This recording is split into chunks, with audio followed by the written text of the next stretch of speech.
गरुड़ पुराण के अनुसार हम लोग 10 दिनों तक जो पिंड प्रदान करते हैं,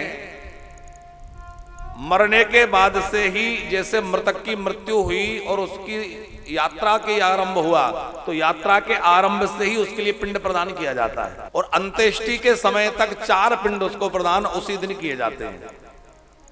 पहला पिंड उसकी जो मृत सैया है उस पर, उसके बाद में उसको निकालते समय द्वार पर एक पिंड दिया जाता है, तीसरा पिंड अर्ध मार्ग में दिया जाता है और चौथा पिंड चिता पर लेटाते समय दिया जाता है। इस तरह 4 पिंड उस समय प्रदान किए जाते हैं और क्रमशः 10 दिनों में 10 पिंड दे करके ये 14 पिंड हुए।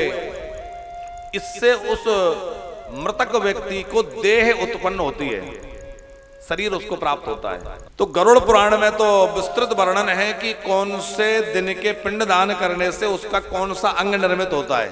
उसको वह सूक्ष्म शरीर प्राप्त हो गया, 13 दिनों तक वो जीवात्मा यहां रहा और हम अपने स्वजनों के द्वारा दिए हुए पिंड दान आदि जो भी वस्तुएं की गई हैं उनको वो देखता है कि मेरे निमित्त क्या क्या किया जा रहा है। उसके बाद वह मृतक आगे की यात्रा निश्चित करता है। अब वो आगे की यात्रा उसको किस प्रकार से करनी है और किस दिशा में करनी है, यह उसके कर्मानुसार निश्चित होता है।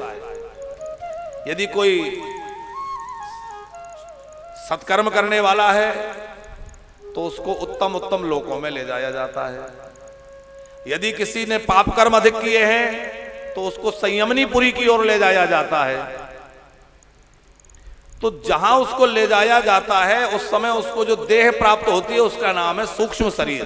उस सूक्ष्म शरीर के द्वारा उसको सुख दुख आदि भोगना होता है। उस सूक्ष्म शरीर को भी भूख भी लगती है, प्यास भी लगती है, इच्छाएं भी होती हैं, पर उसकी विशेषता यह है कि वो अत्यंत वेदना उत्पन्न होने पर भी मृत नहीं होता, उसकी मृत्यु नहीं होती।